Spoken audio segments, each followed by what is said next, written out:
Mountains high touch the sky. Never cry, we will try. Fires burn, lessons learned. Wheels turn, bridges up. Journey to tomorrow. Chase away the sorrow. Away the sorrows we borrow. Life we follow.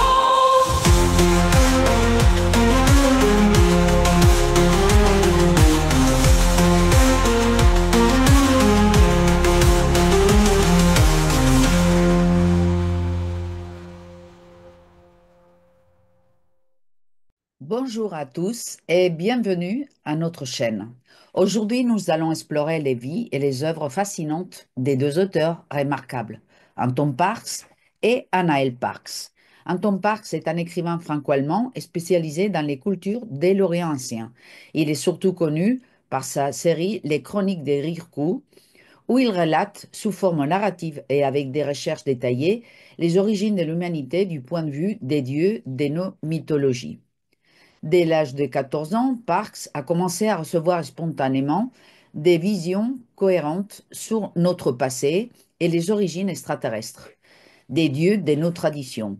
Parmi ses œuvres, notamment, figurent Les Secrets des étoiles sombres, Adam Genesis et Le Testament de la Vierge. De son côté, Anaël Parks est une écrivaine chercheuse indépendante avec une formation notable en mythologie et en histoire. Initialement étudiante en droit, puis infirmière, Anaël a obtenu en 2022 une certification en littérature religieuse des Harvard. Ses recherches couvrent divers aspects du féminin sacré à travers différentes cultures mondiales, avec pour mission de reconstruire les préjugés et de réhabiliter l'image du féminin sacré. En 2019, elle a publié son autobiographie, coécrite avec son mari, Du plérum à la matière. La même année, elle a débuté sa série des Chroniques de la maîtresse du Temple, complémentaire aux Chroniques du Girku d'Anton Parks. La collaboration entre Anton et Anaël Parks a enrichi le domaine de la mythologie comparée et de l'archéologie, offrant de nouvelles perspectives sur l'origine de l'humanité et le rôle du féminin sacré dans diverses traditions. Nous commençons. Bonsoir Anaël, bonsoir Anton. Vous allez bien? Bonsoir. Bonsoir, très bien, oui, merci.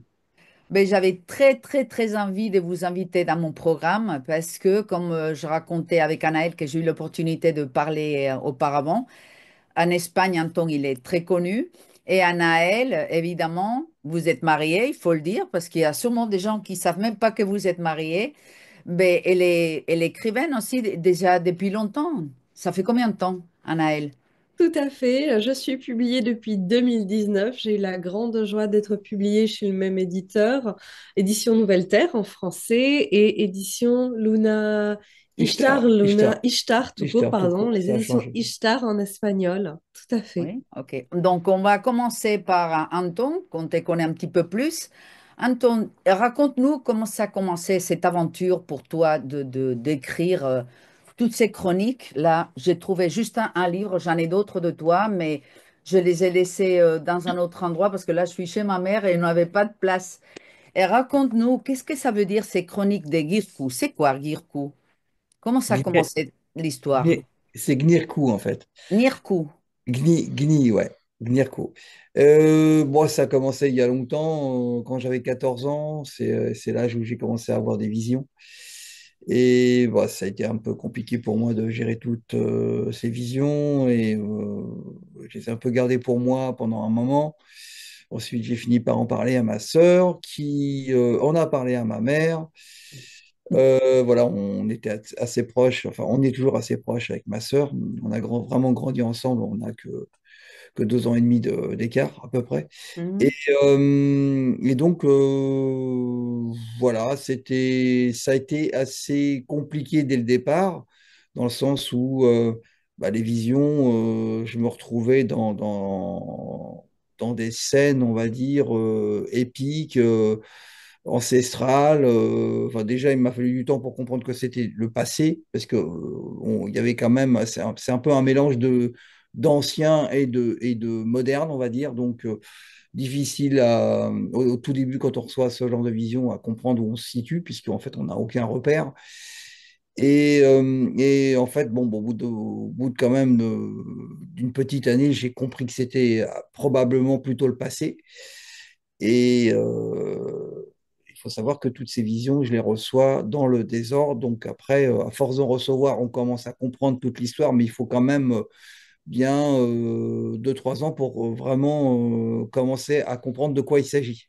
Voilà. Tu écrivais tout ce que tu recevais ou pas? Alors, au tout début, non. Ensuite, j'ai commencé à écrire effectivement à main levée certaines visions que ma mère ensuite a tapé sur une machine à écrire pour que ce soit beaucoup plus propre. Donc, on a fait ça quelques temps, pas très très longtemps, parce qu'au bout d'un moment, ces visions sont tellement, comment dire, Intime. intime quelque part, effectivement, que voilà, au bout d'un moment, je me suis dit, bon, je vais essayer de me débrouiller tout seul avec tout ça. Et donc, j'ai pas, enfin, j'ai arrêté d'impliquer ma mère là-dedans. Mais bon, elle m'a toujours soutenu et elle a toujours été géniale de ce côté-là. Ça n'a jamais été un problème finalement. Et heureusement qu'il y a eu une oreille attentive de la part de ma sœur et de ma mère, parce que sinon, c'est le genre de choses qui peuvent rendre fou, quoi. Oui, Surtout, parce que en fait, tu as cru que tu avais un problème, peut-être psychique, ou oui, alors, oui, non, au oui, début. oui, oui, bah, bien sûr, on se pose Ouais. des problèmes, hein. On se pose des questions. Mais non, ma mère voulait pas m'envoyer voir un psy parce qu'elle me Heureusement, croyait. Elle me croyait. Elle s'intéresse de toute façon de base la à tout, spiritualité. oui, à la Ouais. spiritualité, à l'antiquité. Donc non, ça ne l'a pas trop étonné non plus. Tu as bien choisi ta famille avant de naître, alors, hein? Oui, c'est ça, exactement. Oui, il valait mieux. Il valait mieux. Ouais. Donc, pour l'école et tout ça, ça s'arrivait comment, les images? Tu étais dans n'importe quelle situation et d'un coup, tu commençais à voir des choses ou C'est ça, c'était à c'est des ça. moments particuliers? Non, non, n'importe quel moment dans la journée, c'est toujours en rapport avec la lumière ambiante de l'endroit où Mhm. je me trouve. Et le début de la vision, c'est strictement la même lumière, en fait. C'est la lumière Qui qui déclenche, non? déclenche vraiment les visions systématiquement. Ouais. Ah oui. Et C'est pour, tu c'est pour gérais ça que je ça porte comment? c'est pour ça Ah, que je porte une casquette ah oui. très très Et, souvent, parce que c'est... mais tu as trouvé la casquette à 14 ans ou beaucoup plus tard? Non, Parce non, plus que tard, plus tard. plus tard. Ouais. Ouais. Plus tard, j'ai commencé à mettre une casquette plus tard. Je crois que c'est quand j'ai commencé à faire un peu plus de concerts en musique, j'ai commencé à mettre Ah, une casquette tout simplement pour me concentrer non. face à mes claviers et j'ai vu que je recevais absolument rien systématiquement quand je mettais une casquette. Voilà. Ah, donc là, c'est bon. Donc là, tu peux, disons, contrôler quand tu vas recevoir l'information. Si tu l'enlèves, tu dis, ça y est, je suis prêt, non? Oui, À peu c'est ça, près. c'est ça, c'est ça.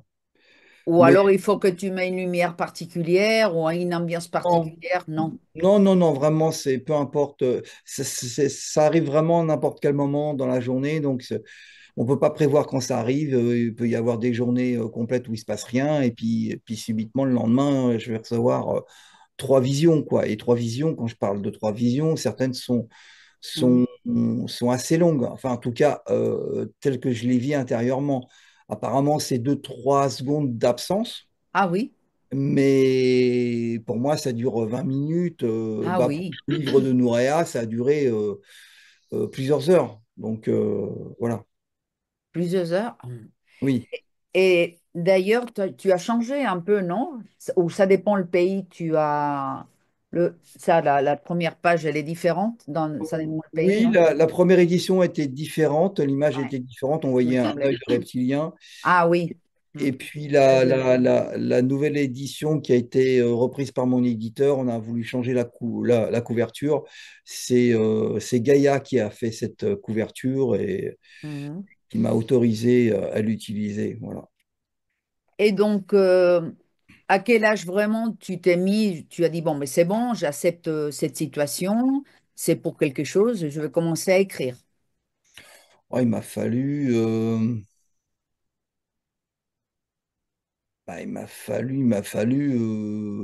un peu moins de 20 ans quand même. Et ouais. Oui, parce que j'ai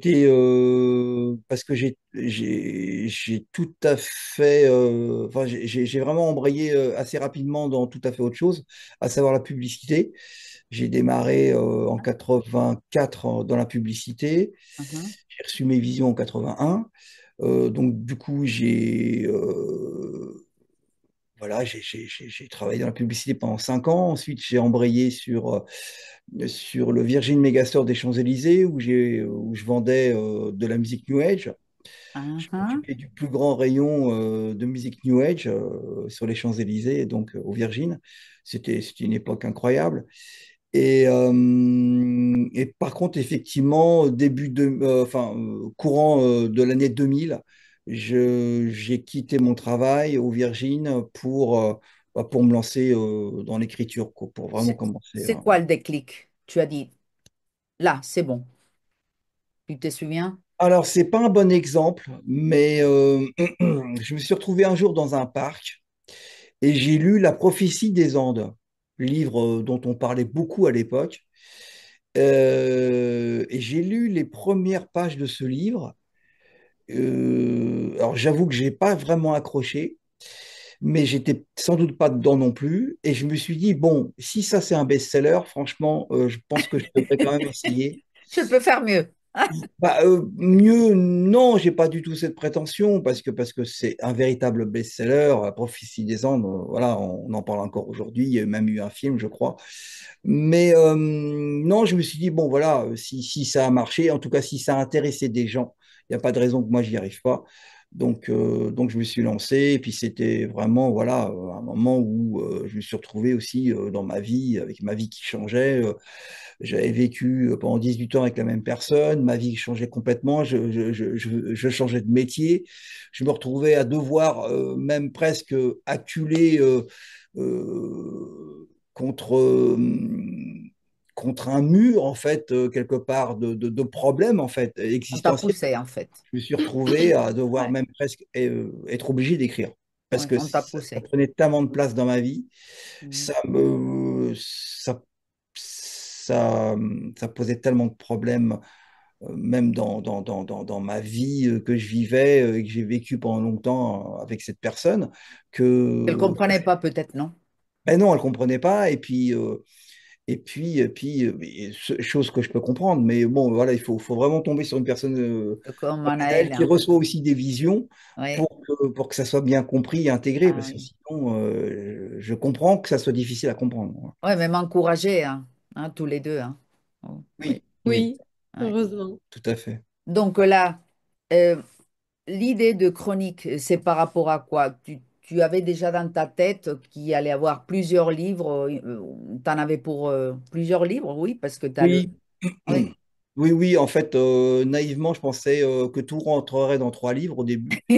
J'avais annoncé que c'était une trilogie, et puis bien sûr que non, parce qu'en fait, le souci, c'est que quand je reçois les visions, je reçois toute l'information et j'évite de trop y penser après. Je sais que c'est reçu. J'ai quelques idées générales de ce que j'ai reçu, mais j'évite d'y penser parce que si je commence on va dire, à déplier un peu tout ce que j'ai reçu, Mhm. c'est vraiment une masse Mhm. incroyable d'informations. Ensuite, si je l'écris pas très vite, je l'oublie. Donc, Mhm. je préfère ne pas trop parler de ce qui n'a pas été publié, Mhm. parce que sinon, voilà, il risque d'y avoir des soucis de mémoire, on va dire. Ah oui, c'est comme si on t'ait donné l'information, mais que c'était pas pour toi, c'est pour partager. Et au moment que tu la reçois, si tu la partages, whoop, disparaît de ta mémoire, c'est ça? Oui, c'est ça. Ok. Et donc, tu avais déjà très clair à peu près, là, c'était déjà clair. Tu m'as dit au départ, tu savais pas, il y avait des images, tu savais pas dans quelle époque et tout ça. Quand tu écrivais les livres, déjà, tu avais la chronologie. Tu savais déjà la chronologie ou tu as changé par rapport au thème que tu voulais en parler ou tu as fait comment? Non, non, quand j'ai commencé à écrire, je connaissais la chronologie, La oui. Oui, chronologie, oui. tout à fait. Sauf pour le livre de Nouréa, que j'ai écrit 10 ans après le premier ouvrage. Donc aujourd'hui, il y a 13 ouvrages qui sont sortis en tout, Mhm. en comptant à la fois les chroniques du Gnirkou, donc tout ce qui correspond à mes visions, et tous les essais, tous les livres de recherche. Donc il y en a 13 pour l'instant.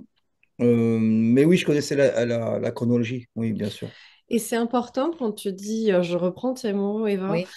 changer des choses. Anton, comme moi, on prend vraiment soin de ne jamais rien changer. On aime que ça fasse plaisir ou pas, d'ailleurs, dans la retransmission des visions, Mhm. c'est tel quel. On n'a jamais cherché à alimenter, à aller dans un sens ou dans un autre. C'est comme ça. Et d'ailleurs, si on pouvait écrire des romans pour changer des choses, on l'aurait fait, mais c'est pas le but. Là, on retranscrit des visions fidèlement, malheureusement, avec ce que ça implique parfois d'incompréhension, de mystère, de surprise.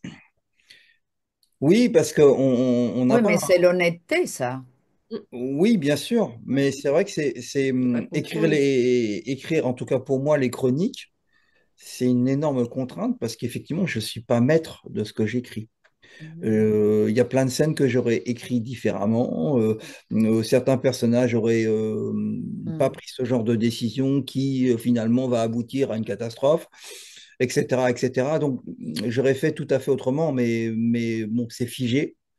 Je me dois d'être fidèle à ce que j'ai reçu, donc du coup, j'ai pas trop le choix. Ouais, mais en fait, parce que c'est pas un roman, en fait, tu es en train de décrire des choses qui se sont apparemment passées dans l'histoire. Oui, Donc, tu oui, peux oui, pas manipuler le résultat. c'est ça, bien sûr. Bah oui, Ouais, exactement. ok. Euh, Comme tu décris dans tes livres, il y a plusieurs races, mais surtout les Anunnaki, hein.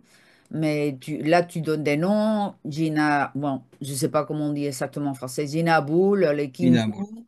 les Urma, Oui, euh, tout ça, c'est des races qui vivaient ensemble ou c'était d'abord les Anunnaki, ou, quand ils sont arrivés, pourquoi cette race, ils t'ont donné l'information juste de cette race et pas d'autres, tu as l'idée ou pas? oui bah déjà, il faut savoir que les Anunnaki, ils arrivent assez tardivement dans l'histoire, hein. Ça fait partie des derniers créés de cette histoire-là. Donc, c'est une race extraterrestre qui est de type plutôt reptilienne. Et c'est ça qui a été quand même assez aussi incroyable à accepter quand j'ai commencé à recevoir ces visions parce qu'effectivement, j'ai bien vu que Hmm. c'était pas des humains, quoi. Même s'ils Hmm. sont humanoïdes, ils ont Ça des. ressemble à ça à peu près ou non? Oui, oui, Ou oui, tout à fait. plus reptilien encore, Ça non? reste, voilà, ça reste humanoïde malgré tout. Humanide. Ouais, Moi, je trouve ça. elle est pas trop moche celle-ci, hein? Oui, je trouve ça très beau. Mais bon, voilà. Après, il y en a qui ressemblent plus à des dragons. Ah oui, Il y en a qui ont des faciès quand même, voilà, il beaucoup faut plus un petit peu typés. plus peur, non? Oui, oui, oui, oui. Ouais. Quand tu as commencé à recevoir ça, il y avait déjà des personnes qui en parlaient de cette race ou pas? Bah, sous la forme d'Anunnaki, oui. Bon, par exemple, Sitchin. Du Mhm. coup, moi, je me suis intéressé à tout ça et du coup, je suis inexorablement tombé sur les livres de Sitchin, hein. Alors moi, j'ai trouvé ça très bien quand j'ai commencé à démarrer euh, un peu mes recherches avant d'écrire, mais chez Sitchin, j'avais ce souci de la fameuse Nibiru, 12e planète. Oui, là, il faut que ça, c'est important. J'ai entendu parler dans d'autres vidéos. C'est important. Et qu'est-ce qui se passe? Parce que tout le monde est justement avec Nibiru. Il va arriver dans l'année 2029, enfin, des trucs apocalyptiques. Euh, Qu'est-ce qu'il y a avec Nibiru et pourquoi? Et lui, il dit que les Anunnaki viennent de Nibiru, non? En fait. Oui, oui, oui, c'est ce qui prétend avoir dit, Et tout le monde le croit, hein? Tu mais c'est ce demandes à qui n'importe prétend. qui et tout le monde pense que les Anunnaki viennent de Nibiru. Oui, mais il n'y a pas une seule tablette qui dit ça. Tu as écrit un travail Ouais. d'enquête qui s'intitule Les Agents de l'Apocalypse, qui est un livre paru il y a quelques années maintenant, 2 ans si je ne me trompe pas, et qui retrace justement la genèse de Monsieur Zacharias Sitchin pour comprendre qui il est, d'où il vient et comment il en est arrivé à devenir une autorité qu'il n'était pas du tout destiné à être, soi-disant en sumérologie, alors que c'est pas du tout ni sa formation, qu'il a jamais lu la moindre tablette et qu'il a créé de toutes pièces un mythe. Comment, pourquoi? On peut le découvrir à travers Les Agents de l'Apocalypse, qui est voilà, un de tes essais les plus costauds, on Oui, va dire. parce que tu écris des essais aussi. Dis-nous la différence entre tes livres et ce que tu appelles les essais. Quelle différence? Bah, il y a d'une part donc les chroniques du Gnirkou qui correspondent vraiment à la série de livres qui parlent uniquement de toutes les visions que je retranscris. Mhm, Et puis, parallèlement, très vite, j'ai eu le besoin d'écrire des ouvrages de recherche, quoi, des essais, mhm. parce que pour compléter un peu tout ça, puis pour démontrer que c'est bien beau de recevoir des visions, mais il y a aussi un énorme travail derrière Un appui important. Mhm. pour corroborer tout ça, tout simplement. Donc, et du coup, je me suis mis petit à petit aussi à traduire le sumérien. Oui, ça c'est important ça. Parce que Ben, toi, je crois que tu recevais aussi, tu entends des voix ou juste des images? Tu les entends des deux. voix aussi? Oui, oui, les voix, les Les images, voix, voix. bien sûr. Ouais. Ok. Et la voix, c'est un sumérien. Ah bah, il m'a fallu un certain temps pour comprendre que c'était du sumérien, mais effectivement, quand j'ai eu, et ça a été aussi un des déclics, euh, gros déclic qui m'a vraiment incité à écrire, quand je me suis retrouvé au musée du Louvre à Paris au début 2000 et que j'ai eu un dictionnaire, un lexique sumérien dans les mains, j'ai tout de suite compris que c'était le langage que je recevais. Il m'a fallu un temps dingue pour découvrir ça, mais voilà, à partir de là, tout s'est accéléré effectivement. Mais Donc du là, coup, ça a ouvert pour toi hyper important parce que ça appuie tes œuvres, mais en plus, la recherche que tu as fait.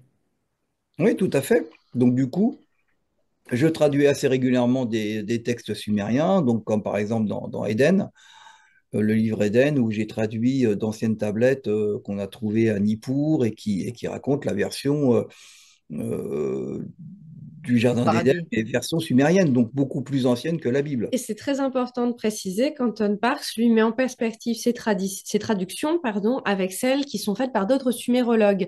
Donc ça veut dire qu'on peut comparer sa méthode, on peut vérifier qu'il vérifie exactement sa traduction, pas comme d'autres qui se permettent de faire des traductions libres, sans citation, sans comparaison. Alors on peut faire tout le temps, mais Ben oui, il faut parce avoir que... l'honnêteté intellectuelle. Et lui, dans cette démarche, je pense que c'est toujours important de le rappeler, il est dans la transparence. Mhm. Oui, c'est-à-dire que si je suis pas d'accord avec une traduction, et même, voire même d'imminents spécialistes, hein, il m'est arrivé de traduire des textes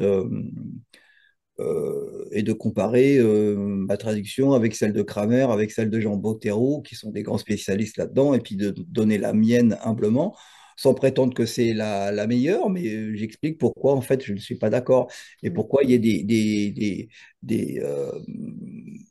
Des disparités, mais ouais, oui, en voilà. fait, ce qui est intéressant, c'est de montrer le véritable travail d'exégèse d'Anton Parks, qui est un analyste qui ne se contente pas seulement de recevoir des choses. Je Mhm. pense que c'est un élément marqueur, cette réception de vision, mais qui a allumé l'étincelle chez toi du véritable chercheur, de l'enquêteur. Tu n'as pas Mhm. subi des révélations, tu es allé au bout de cette recherche Mhm. intellectuelle. Et ce qu'on voit dans les lecteurs d'Anton Parks, c'est que souvent, ils sont animés par la même velléité.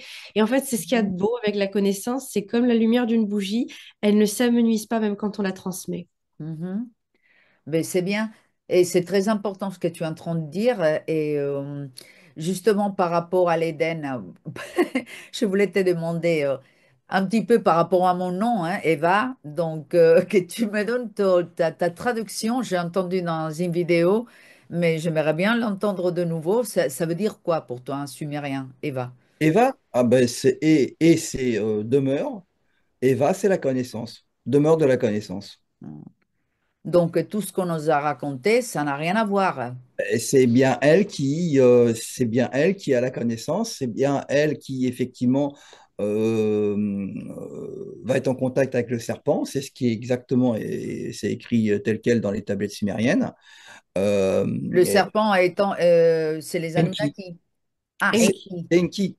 Enki. Ah, Ah ok. oui, ah oui, ça c'est très connu que dans pas mal de textes sumériens, on l'appelle le serpent. D'ailleurs, sur énormément de glyphes, Hmm. on le voit sous forme de serpent en train de discuter avec des humains. Ça c'est très Ah, connu, hein. C'est ok. Mais dans le c'était représentatif symbolique ou vraiment il a cette forme-là?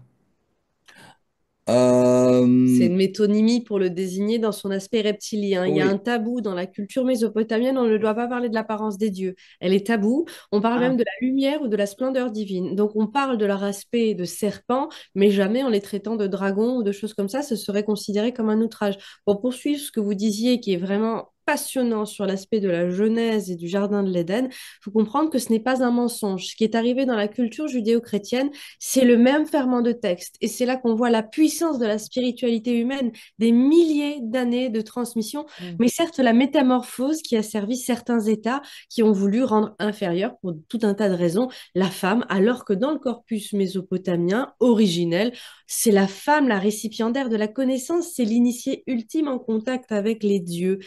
Mais on voit, voilà, la Bon, on a persistance de complètement tordu, c'est au contraire, c'est le péché, ça a c'est été, la femme à partir de là qui a fait tomber l'humanité, enfin c'est comme une catastrophe. D'ailleurs, si je peux faire un petit commentaire, moi, quand j'étais baptisée, mes parents ils ont été baptisés, le curé il n'a pas voulu me mettre Eva. Il m'a dit si je n'avais pas Maria devant mon prénom, j'étais pas baptisée. oh bah dis d'accord. donc, Eh ben, Ouais. que de sévérité. Oui, oui. Donc, il m'a mis Maria Eva. Mais après, d'accord. mon père, quand il a été faire L'état dans le civil. civil, il a levé Maria parce qu'il voulait pas, il voulait juste Eva, lui. Oh, bah c'est bien. Mais bon, ça paraît dans certains papiers encore, mais pour dire, comme c'est important ce que tu es en train de dire, donc c'est Enki, ça on connaît beaucoup, il y a beaucoup de youtubeurs en Espagne qui parlent d'Enki, qui ont sorti des livres d'Enki. Qui c'est cet Enki en fait? Enki, en fait, c'est donc c'est le fils, on va dire le plus important quasiment de An ou Anu, qui est le grand dieu chez les Sumériens. Alors ensuite, ensuite il y a le fameux Enlil aussi, qui est Mhm. censé, qui est l'antagoniste et qui est censé être son frère. Sauf que Un peu moi, comme Caïn et Abel aussi, on retrouve dans la oui, Bible, d'une non? certaine façon. Sauf que moi, j'ai vu que c'était pas son frère, mais c'était Enki qui l'avait créé. Ah, Donc, c'est pas du tout la même ah, ok, histoire. ok. Euh, et en fait, il faut savoir qu'en fait, Enki ne dirige absolument pas du tout les Anunnaki. C'est Enlil qui dirige les Anunnaki. Hmm. Par contre, lui, Enki dirige les Nungal, les grands princes. Ils sont comment les Nungal?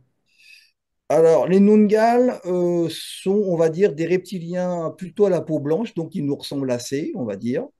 Ok. Ils sont, contrairement aux Anunnaki, qui sont vraiment de type un peu verdâtre ou un peu foncé, Hmm. les Nungal sont plutôt, c'est des reptiliens blancs, en fait. Voilà. Pour Hmm. revenir un petit peu sur ce qui a été dit sur Enki, pour le dire avec, je pense, des mots que tout le monde comprendra, c'est une figure christique. Alors comprendre que c'est une figure du coup qui a connu le sacrifice ultime, qui est là pour un but de rédemption de l'humanité, qui est là en transmetteur de la connaissance.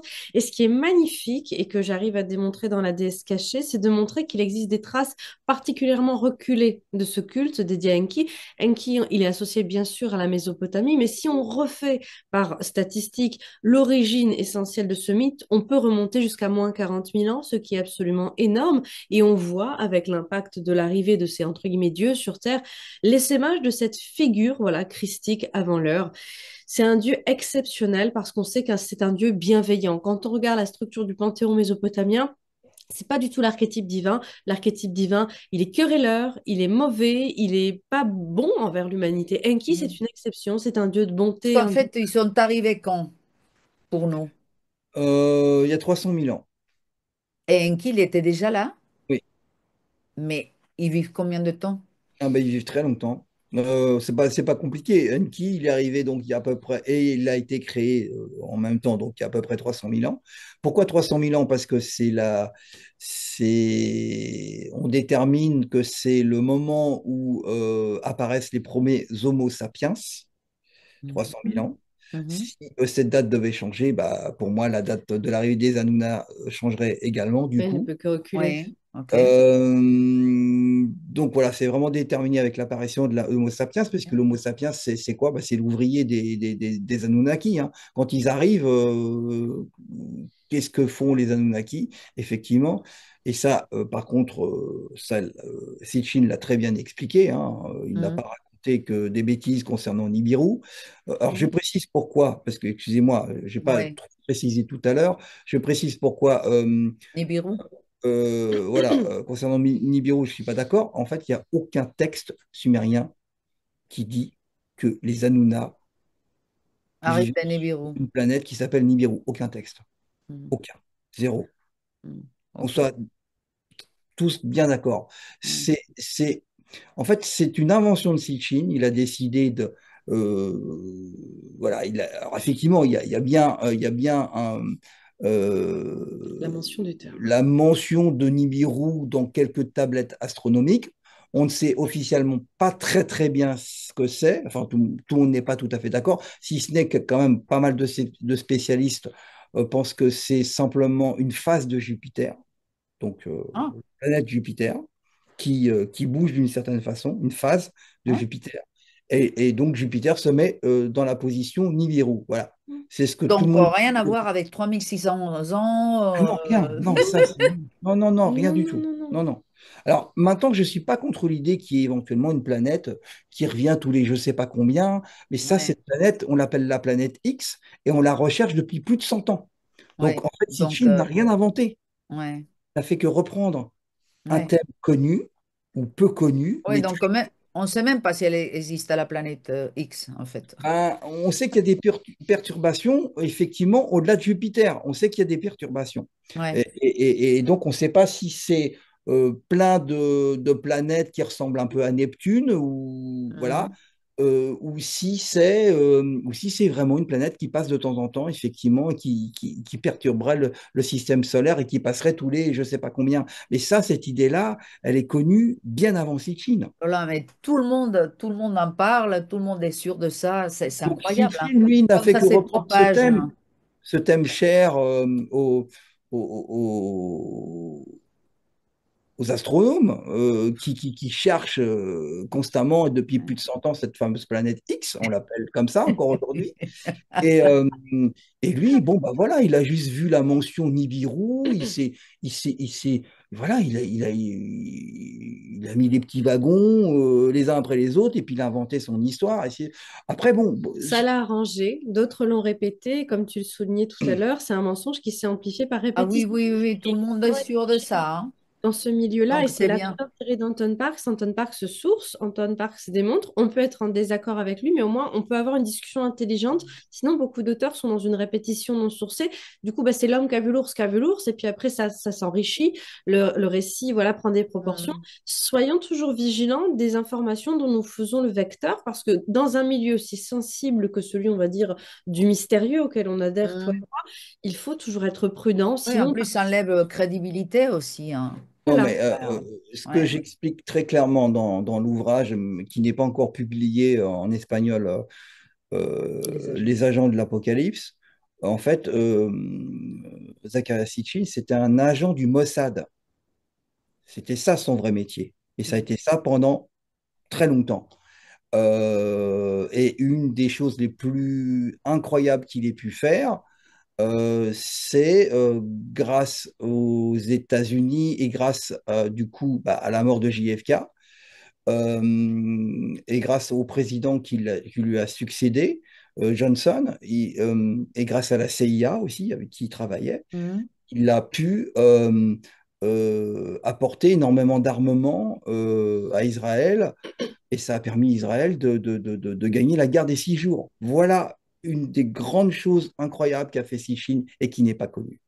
Mais qui est vérifiable hein, Et par qui, un travail sourcé de tes oui, recherches. oui, tout, Mhm. complètement, complètement.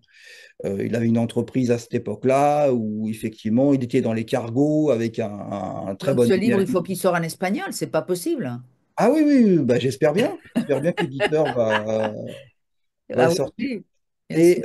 Et simplement, en fait, si Chine s'est lancé simplement dans la rédaction d'ouvrages à la retraite, tardivement. Donc du coup, voilà, heureusement pour lui, il a vécu jusqu'à 90 ans, donc il a pu, je crois qu'il a sorti 13 ou 14 livres. Ah, quand même, ouais. Et donc voilà, ça a pris pas mal de place à la fin de sa vie. Mais tout le monde pense qu'il a fait que ça, mais en fait non, c'était pas du tout son métier. Après, il était passionné par ça, par ces sujets-là. J'explique tout ça dans le livre, mais à la base, c'était simplement un agent. Et je pense simplement pour, euh, pour finir de parler de cette histoire de Sitchin, je pense que ça lui a aussi permis, de, en fait, le fait de raconter toutes ces histoires un peu incroyables, de Mhm. se mettre à la lumière, parce que quand on est agent, finalement, on travaille dans l'ombre. Mhm. Ah, ça lui a permis de sauver sa peau, tout simplement. Il connaissait des secrets euh, Oui, ça aurait pu lui coûter la vie, en fait, hein. incroyables. Donc, Ouais. tout ce qu'il a trouvé comme idée, bah, c'est de se mettre en avant et de raconter des choses absolument incroyables, tout Mhm. simplement. Ok. Bon, Voilà. si nous revenons donc aux Anunnakis, ils arrivent il y a 300 000 ans. Pourquoi ils sont restés ici? Bah, en fait, ils se sont échoués sur Terre lors d'une grande guerre contre des races extraterrestres qui sont pas vraiment spécifiées dans les tablettes sumériennes, si ce n'est qu'on sait que une race s'appelle Kingu. Mais sinon, pour les autres, on ne sait pas trop. Donc ça, j'explique tout ça. Moi, j'ai reçu toutes ces informations, Mhm. j'explique tout ça dans les chroniques. Mais effectivement, ils se sont échoués sur Terre avec pas grand-chose, avec tout le matériel qu'ils avaient dans leur vaisseau. Et puis, ils ont créé leur propre, euh, comment dire, leur Colonie. colonie. Voilà, c'est ça. Et puis, Et ils ont donc là, c'est qu'ils ont pris l'humanité de cette époque-là pour leur servir, en fait. bah, disons qu'ils ont, à partir de l'ADN effectivement de l'humanité qui existait déjà sur Terre, Mhm. et notamment, c'était notamment des Néandertaliens à l'époque, ils ont créé l'Homo sapiens, qui est vraiment fait pour travailler. Mhm. Voilà, Mhm. complètement. Et toute l'expérimentation avec l'ADN, qui c'est qui le fait? Enki, Enlil, Enki. Enki. Enki, Ah, il le fait. on l'oblige à le faire, sauf que Enki aura très vite des remords. C'est le seul à pouvoir le faire, bon, avec d'autres spécialistes qui sont plutôt des femmes qui l'entourent. Et donc tout ça, c'est bien expliqué dans les chroniques. Donc il va créer cette humanité et on va dire comment dire, La branche. non, Lignée, Lignée. ouais, ouais, non, c'est pas ça que je veux dire, avec descendance? non, en manipulant les gènes, il va limiter, en fait. Ah Bridée. oui, Il va d'accord. brider l'être humain, l'Homo sapiens, en fait. Et ça, Ok, il le sait très bien, mais c'est ce qu'on lui a demandé de faire. Sauf que, oui. Tu veux dire par rapport, par exemple, qu'on vit pas longtemps? oui, voilà, ça fait partie des choses, Ouais. effectivement, qui n'étaient pas comme ça auparavant, effectivement. Mhm, mhm, Et, euh, Et du coup, ça, c'est ce qu'on retrouve effectivement dans les tablettes et que j'explique très bien dans Eden. Donc, en arrivant sur Terre, ils se retrouvent sur une montagne qui s'appelle Karsag et où ils s'installent, les dieux, hein, les Anunnaki et tous les reptiliens, on va dire. Et ils sont très vite confrontés aux humains. Et ils vont créer un jardin pour survivre qu'ils appellent effectivement Eden. Eden. Et les humains, dans les tablettes sumériennes, ils s'intéressent au jardin, ils vont dans le jardin, tout ça se retrouve, hein, sauf que là, il y a un épisode qui ne se retrouve pas dans la Bible, ils vont contaminer le jardin, Oh, les avec, humains. avec quoi, une maladie ou... Eh oui, comme quand les conquistadors sont arrivés Ouais, la euh, viruela. aux Ouais. Amériques et où ils ont contaminé pratiquement tous les Indiens. Les Mhm, Malheureux sont tombés comme des mouches. Bah là, c'était un peu pareil. mhm. Du coup, ils n'étaient pas du tout immunisés. Donc, du coup, c'est Enki qui va créer des potions pour soigner la colonie, etc. Tout ça est bien expliqué donc, dans Eden, dans le livre Eden. Voilà. Et c'est là que Enki va petit à petit. C'est le seul qui va se montrer aux humains et c'est le seul qui va parler aux humains. Et d'ailleurs, c'est pour ça qu'on l'appelle le serpent, puisque c'est le seul des dieux qui se montre et il se Mhm. montre sous sa véritable apparence. Et Mhm. il faut savoir quand même que dans ces tablettes de Karsag, hein, que j'ai traduit donc dans Eden, il y a assez régulièrement des éléments qui nous démontrent bien que c'est une race reptilienne, puisque plusieurs dieux possèdent des noms de reptiles, en fait. Mhm. On dit à un moment donné, ils ont tels yeux, tel regard, enfin, c'est très particulier. Oui. Et il est mort quand, lui? Parce que je crus entendre te dire que c'est Horus après, en Égypte. Oui, Ça veut dire qu'il meurt ou oui, non? Ou simplement. Oui? oui, oui, il est assassiné, oui. Ah, il est assassiné. Enki est assassiné. Bah là, à l'époque, il s'appelle plus Enki, il s'appelle Osiris. Ah, Puisqu'il- d'accord. Osiris, donc l'histoire d'Osiris, oui, qu'on l'a Voilà, coupé en 14 morceaux, etc. Non? voilà. Donc, il est assassiné par Enlil, qui lui, bah, s'appelle pas, chez les Égyptiens, il s'appelle pas Enlil, il s'appelle Seth. 7. Sethèche. Sethèche, voilà. Et puis, donc, du coup, bah, c'est Horus qui va reprendre la relève, mais Horus, en fait, c'est la réincarnation d'Osiris, en fait. Et il le sait, lui? Horus, Oui. Il a euh, souvenir ou pas? C'est tout un c'est questionnement. tout un questionnement. Il le sait, mais il veut pas y croire. Ah ouais, ok. Non, il a du mal à croire qu'il a été Osiris parce qu'il lui ressemble pas du tout Osiris. Il est né sous une autre forme, alors il était plus reptilien quand il est né Horus. Horus c'est plus humain entre guillemets, Ok. plus humain. Et à cette époque-là, on voit, parce qu'on peut dire, l'Éden s'était placé où à peu près, géographiquement? En Euh, Afrique ou non? non, non, Mm. Non, non, en Turquie, ouais, en en Turquie. Turquie. Ok. Et l'histoire qu'après, il naît en Égypte, non? Ou alors non? Ou c'est l'histoire qu'il raconte?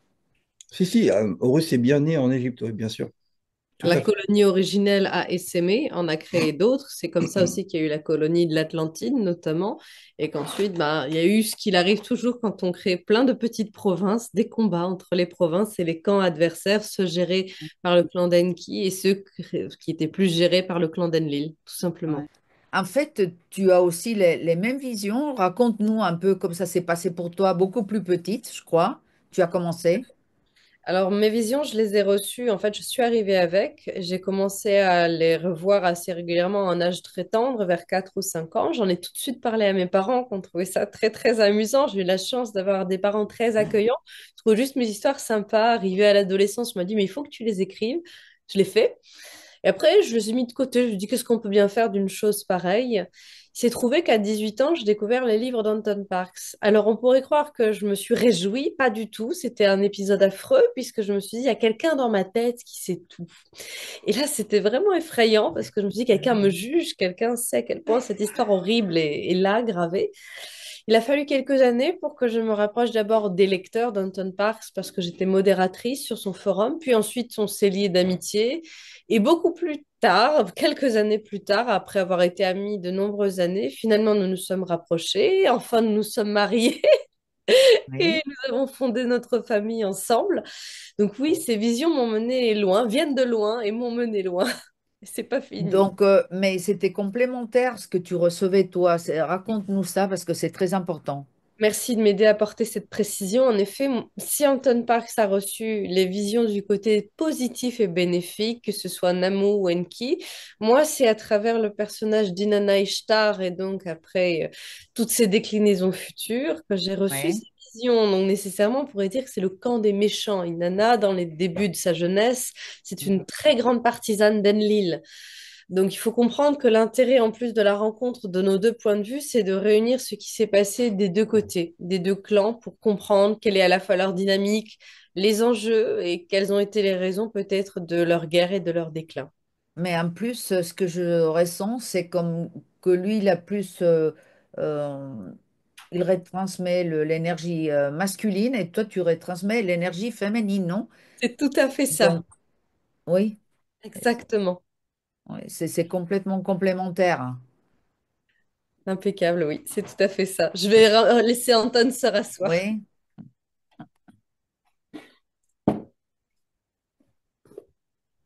Quand on racontait que elle recevait ton partie de l'histoire que toi, tu n'avais pas reçue. En fait, toi, comme plus l'énergie masculine, avec des rôles comme Enki Enlil, et elle, le côté Inanna féminin, et indépendamment de côté bon, côté plus méchant, c'est comme complémentaire, non? Comme s'il manquait un morceau de l'histoire ou que tu n'as pas reçu toi par des raisons évidentes que vous allez vous rencontrer et qu'elle est complémentée aussi partie de l'histoire que tu avais reçue.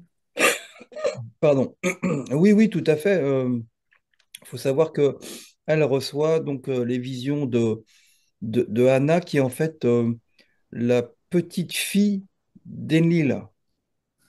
Donc, Hmm. en fait, elle reçoit énormément d'informations concernant le clan d'Enlil. Dans l'île. Et moi, c'est plutôt le clan d'Enki.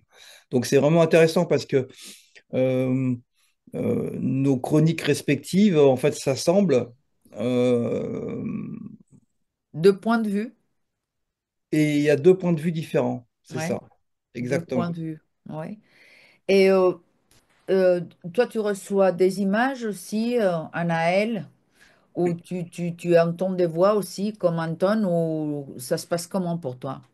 Ah, c'est comme lui, ça me domine en fait. Et généralement, ça arrive avec un changement dans le spectre lumineux, une variation dans la lumière. Et certains l'auront peut-être remarqué, ceux qui me connaissent précédemment là dans cette même interview ce soir, j'ai décollé 2 ou 3 fois, j'ai réussi à cadrer un peu le phénomène. Et comme on est voilà en soirée, c'est parfois un peu difficile. Et en fait, il y a tout. C'est vraiment le spectacle son et lumière. Donc je suis coupée, comme tu l'expliquais très bien au début, pendant ce qui vous semble être quelques secondes. Mais moi, je suis partie, c'est beaucoup plus long. Donc c'est troublant comme expérience parce que déjà, on n'a pas cherché, lui comme moi, on était enfant, on n'a pas demandé à ce que ça arrive, c'est intrusif, ça fait partie de notre vie, il faut l'assumer. On n'y prend aucun plaisir ni aucune gloire, c'est même plutôt quelque chose qui enlève une partie de la spontanéité quand on vit, parce que ceux qui nous connaissent savent très bien quand on décolle, quand on est parti. Et c'est particulier, c'est pas forcément quelque chose d'agréable. Donc on est vraiment pris à la fois le son, la vision, les odeurs, le toucher, tout y est. Mhm. Et vous vous êtes posé la question, Anton, au moins toi, quand tu entendais ces voix-là, ils t'ont pas parlé en première personne comme si c'était un ancêtre à toi non, rien. Non, Jamais ils t'ont dit pourquoi toi, non, pourquoi jamais, jamais, Il n'y a pas jamais. de contexte. Non, C'est un cadeau empoisonné. non. non, Tu t'es aucun bien posé de contexte. questions, non, sur ça. Pourquoi moi? Pourquoi je reçois cette information moi? Ouais, je sais, je sais. Bah, on s'est beaucoup posé la question. C'est une vraie question. C'est une vraie question existentielle, on ne sait pas trop. C'est vrai que beaucoup de lecteurs aimeraient nous voir en tant que elle, Anna et moi, Enki Osiris, Horus. Mais C'est pas ce qu'on Ou ressent. ont en fait la même C'est race, ou quelqu'un qu'on lui a donné une mission comme les annales akashiques, ou je sais pas, disons que, en fait, ce qu'on sait, nous, et c'est ce qu'on explique dans notre autobiographie qui s'appelle Du plérome à la matière, qui est sortie en J'ai envie de 2019, l'acheter celui-ci, ouais.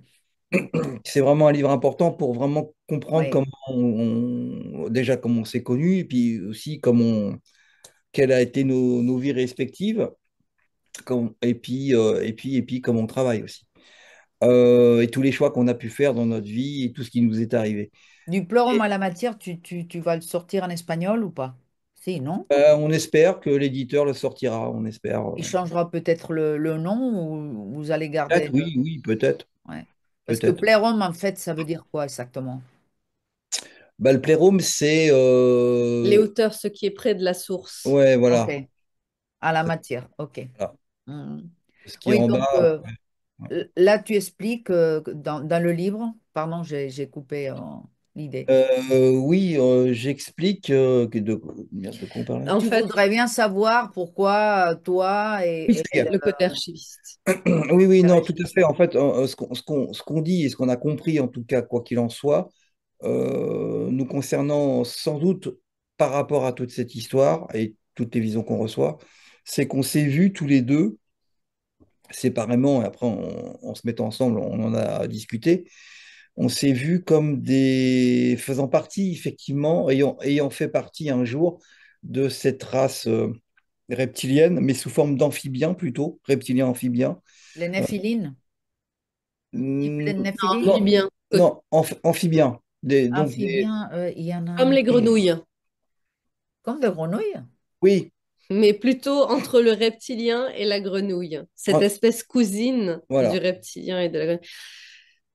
Ben, Ah ouais. on retrouve Les dans, dogons, non? Un petit peu, cet esprit-là. Dogons, ouais. Un peu. oui, comme un peu les nomos chez les dogons, voilà. Ok. Les nomos Exactement. chez les dogons ou les abgales chez Mhm. les Sumériens acadiens, voilà. Et en fait, on s'est vu comme archivistes.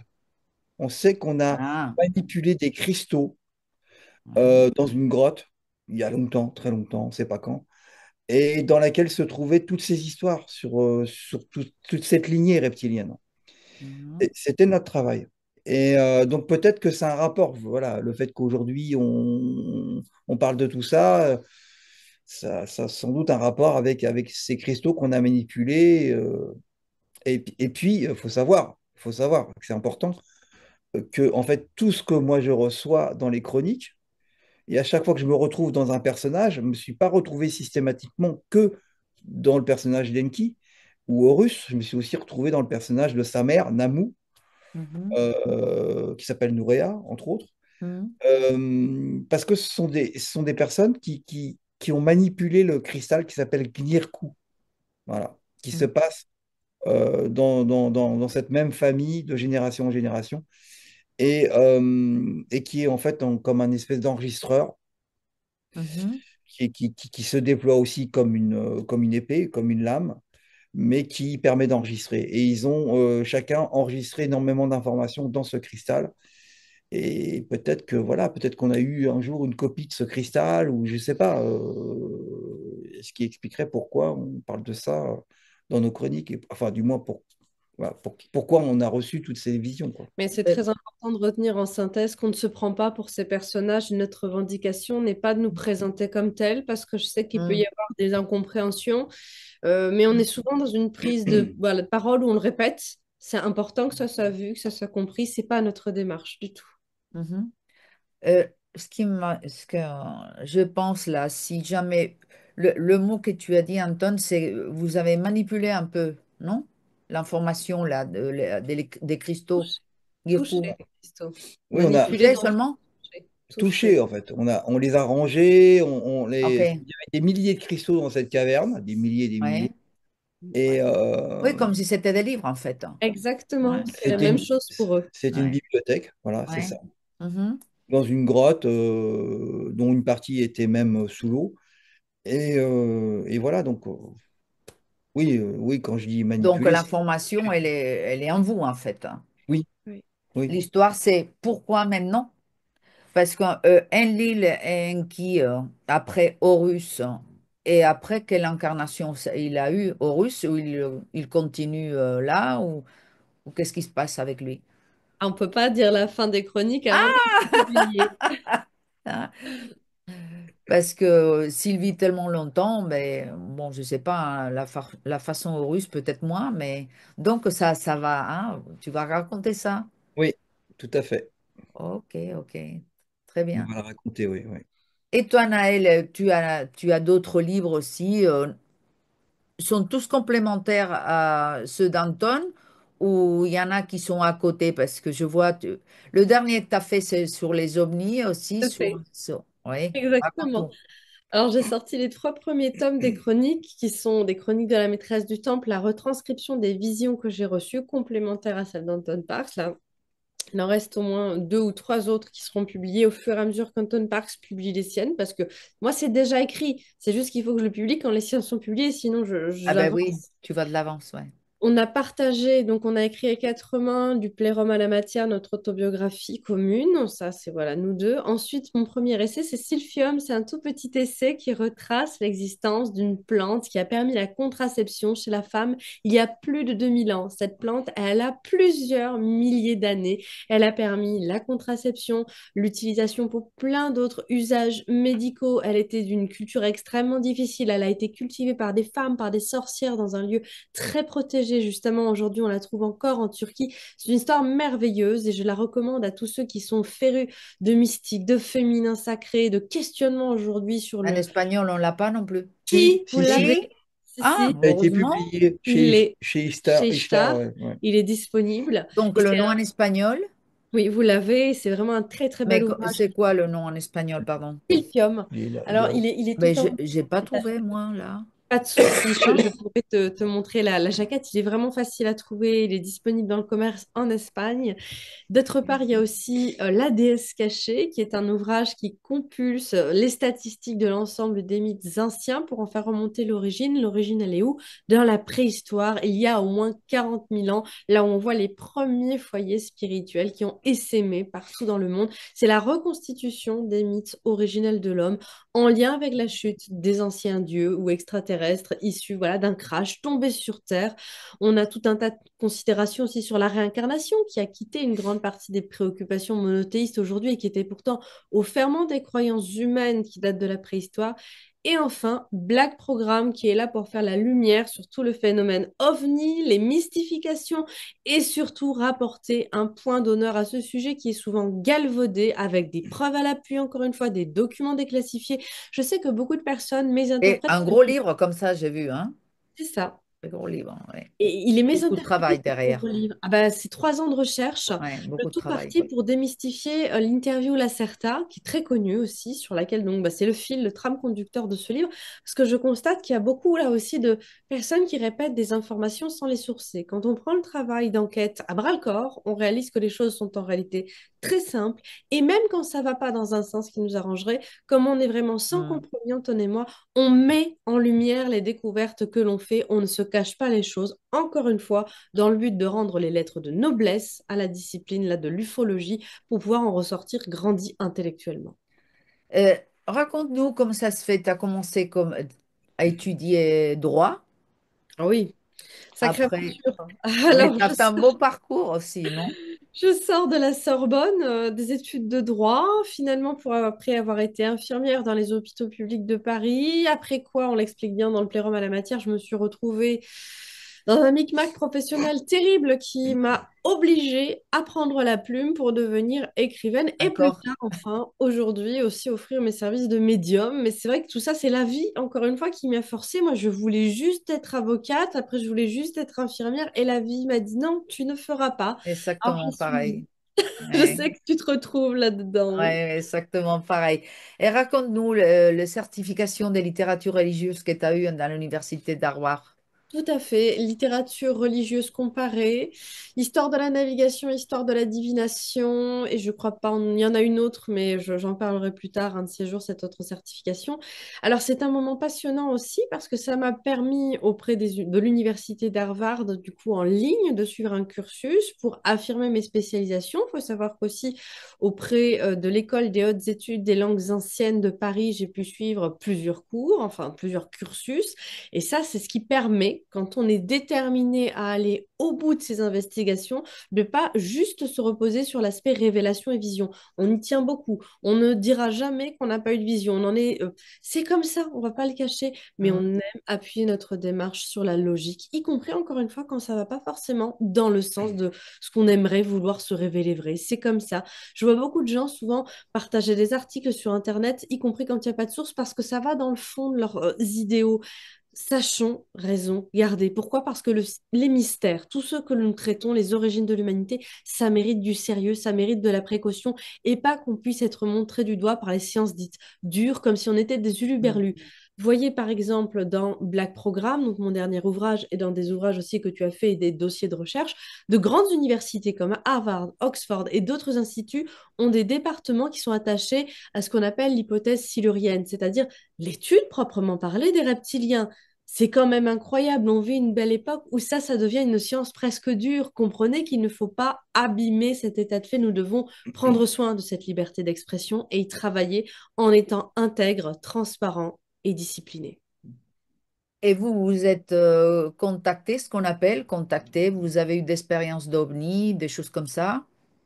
Des expériences d'OVNI, nous en avons eu et grâce à Black Programme, j'ai permis de justement poser une lumière nouvelle sur le sujet.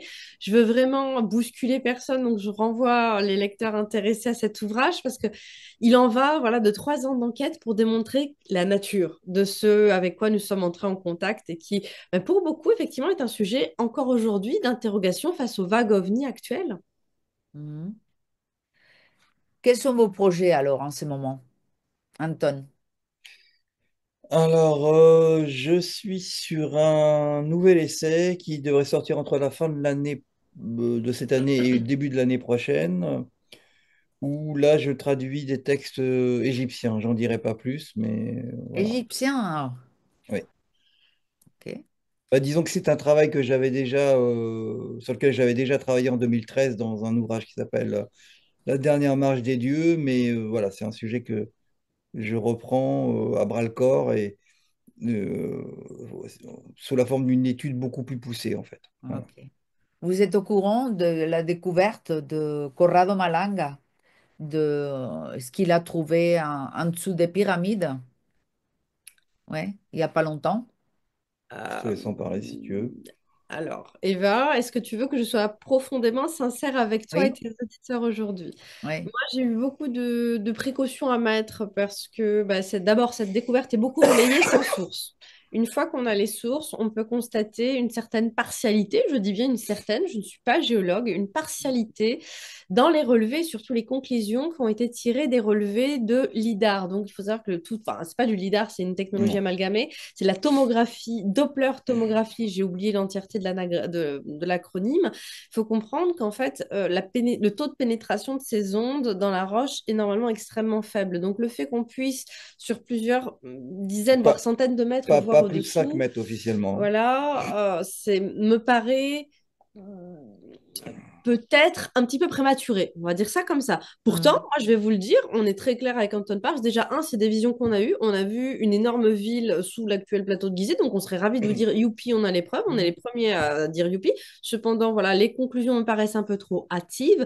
Et d'autre part, nous sommes quand même rendus en Égypte. Nous avons visité le fameux puits Puis d'Osiris que d'Osiris. toi, tu as beaucoup déjà travaillé dessus, qui est donc bien une structure souterraine à 50 mètres sous le sol où se trouvent des artefacts qui n'ont pas pu être emmenés autrement que par d'énormes portes. C'est où Soyons dans la très clairs. pyramide de En Khéops? dessous. Non, non, c'est en dessous de Gizeh, sous le plateau. Ah Sous le ouais. plateau quand on visite Oui, les pyramides. c'est au milieu des pyramides, hein. Voilà, Ouais, ouais. Ouais. et comprenez qu'on n'est absolument pas en porte-à-faux vis-à-vis d'une théorie comme celle-là. C'est même ce qu'on a vu, c'est des éléments qu'on a pu visiter, mais j'insiste, voilà, peut-être les conclusions de cet ambitieux programme ont-elles été prématurées. C'est tout ce que je pourrais vous dire, n'ayant pas eu accès à l'intégralité du rapport, juste quelques images, voilà, de la tomographie. Ok. Donc le projet, c'est par rapport à ce livre qui parle d'Égypte, c'est ça? Oui. Donc ça a rapport avec Horus. Entre autres, oui. Oui, Ouais, oui. avec Horus, ok. Qui sortira à la fin de cette année, l'année prochaine en fait. Voilà, c'est ça. Ok. Et puis ensuite, je vais enchaîner les derniers volumes des chroniques. Dernier volume, sûr? Ouais, ouais, il y en a deux. En Parce fait, que tu reçois encore des images et tout. non, mais ce que je reçois, déjà, je mets ma casquette parce que j'ai déjà tellement reçu que en recevoir d'autres, je vois pas trop à quoi ça Ouais. pourrait servir. Mais non, non, nous, on connaît bien la fin des chroniques, en fait, on la connaît parfaitement. Mhm. D'ailleurs, quand on s'est mis ensemble, C'est une des premières choses qu'on s'est c'est là dites. qu'elle m'a expliqué qu'elle avait des visions, etc., et qu'elle avait même écrit les livres depuis toute petite. Ah, donc tu savais pas? Non, non, on Non? était amis, on était amis. Elle s'occupait du forum officiel en tant que Parks, mais elle ne m'avait pas dit qu'elle recevait des visions, et et même la nature de ses visions. Je voulais pas baser une relation là-dessus, ça n'a pas de Mm. sens. Et c'est ce qui m'a permis aussi, comme on a été secrets tous les deux sur la conclusion de nos visions, de pouvoir échanger un élément de preuve qui fait qu'on n'en avait jamais parlé à personne et que c'était cohérent. Parce que tout jusqu'ici, sinon on Mm. pourrait nous dire, bah, c'est une fantaisie partagée et je n'ai aucune peine à pouvoir le concevoir. Mais comment expliquez-vous dans ce cas qu'une fin qui n'a rien à voir avec aucun récit connu du genre humain aurait pu être partagée par deux personnes qui se connaissent pas, font pas partie de la même génération? Ça n'a aucun sens. Mhm. Oui, la fin de notre chronique, c'est strictement la même. Voilà, donc ça, c'est Il n'y fait. avait aucune raison au monde que ça puisse se ressembler. Voilà. Donc, Euh, toi, Naël, tu sortiras en même temps que lui. Oui, oui, oui. Ouais, elle attend vraiment que mes deux derniers volumes sortent pour qu'elle sorte les siens. Voilà. Et tu sortiras après, pour oui, je le ferai complémenter après. après. Tu le Oui, ah bah, sortiras c'est après. monsieur quand même qui a commencé en premier. Je lui laisse quand même. Ouais. Et après, tu as d'autres projets, Ah oui, on Anaël? a plein d'autres Et, projets, Tous les deux, de toute on façon. est inarrêtables. oui, On le dit souvent, on a au moins ben 40 oui. livres en cours, tous en même temps. Et c'est vrai, 40, c'est bien le chiffre. Donc, sachez que voilà, on n'arrêtera jamais jusqu'à la dernière heure. Ah oui. Et quelle différence, Anton, surtout toi, tu as eu quand tu as rencontré Anaël? C'était déjà apparemment dans ton destin, parce qu'elle venait aussi partager ou même donner encore plus d'informations que toi, tu n'en avais pas.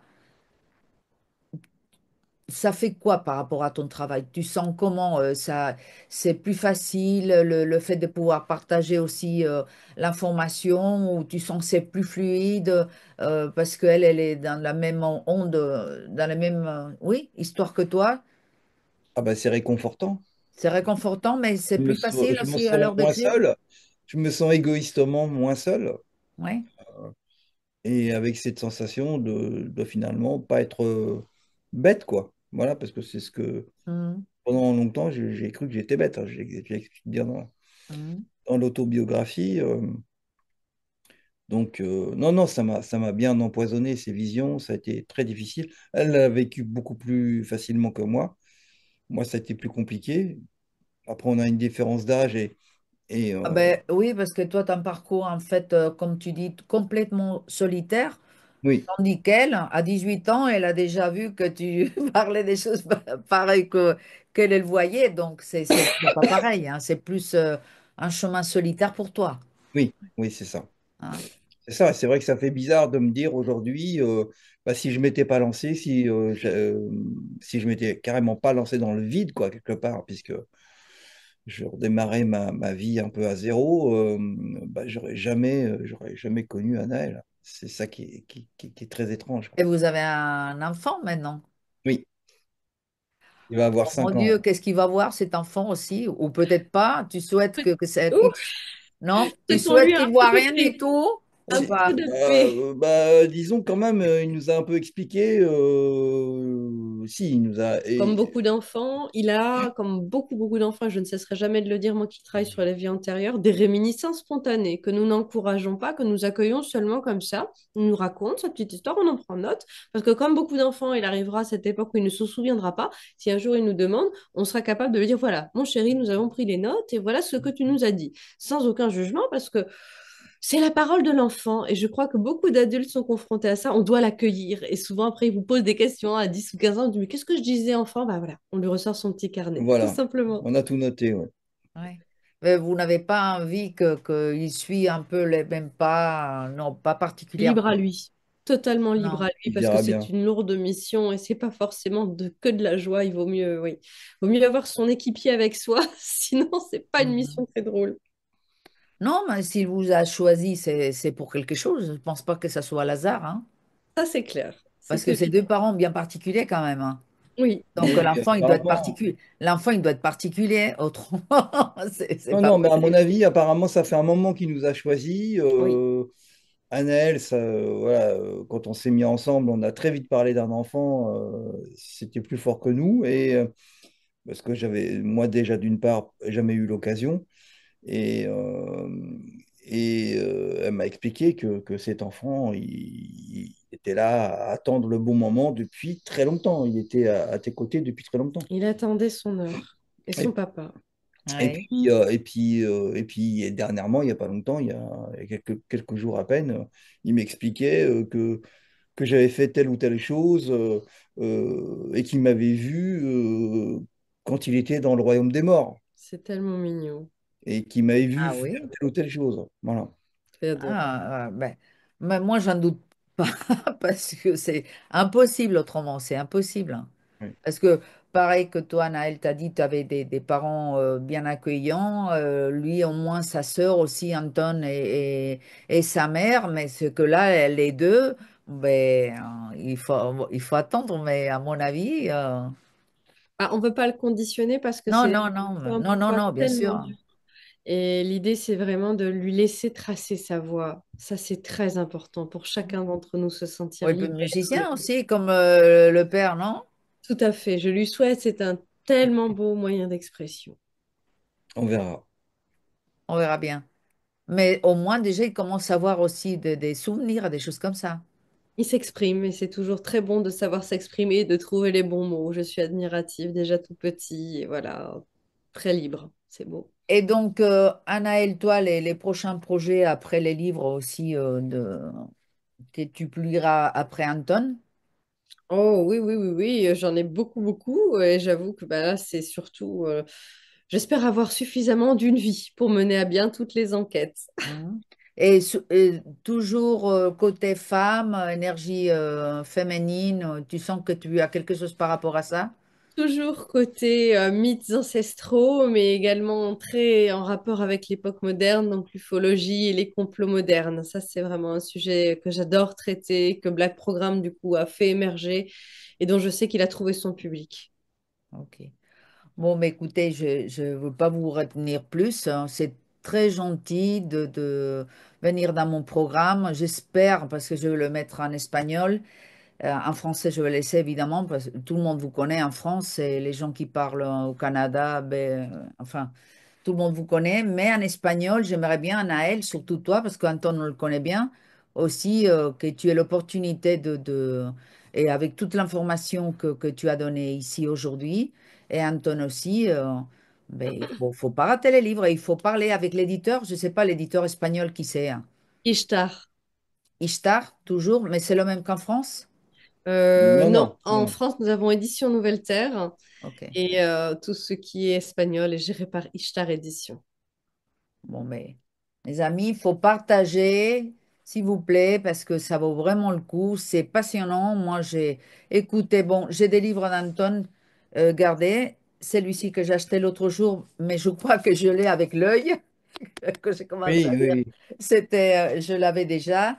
Mais Anaël, je me suis mis, je dis, mais c'est pas possible, il n'y en a qu'un livre. Non, non, non, il faut absolument en parler. Et surtout là que tu as donné l'information que c'est complémentaire, et même si c'était pas complémentaire, le fait que tu parles de l'énergie féminine, de Inanna ou Ishtar, tout ça, c'est passionnant. Bon, Merci. je vous remercie. J'espère qu'on se reverra dans quelques mois aussi. Avec Merci plaisir. beaucoup. Merci On à se toi. revoit. Merci. Merci. Dreams take flight, stars shining bright.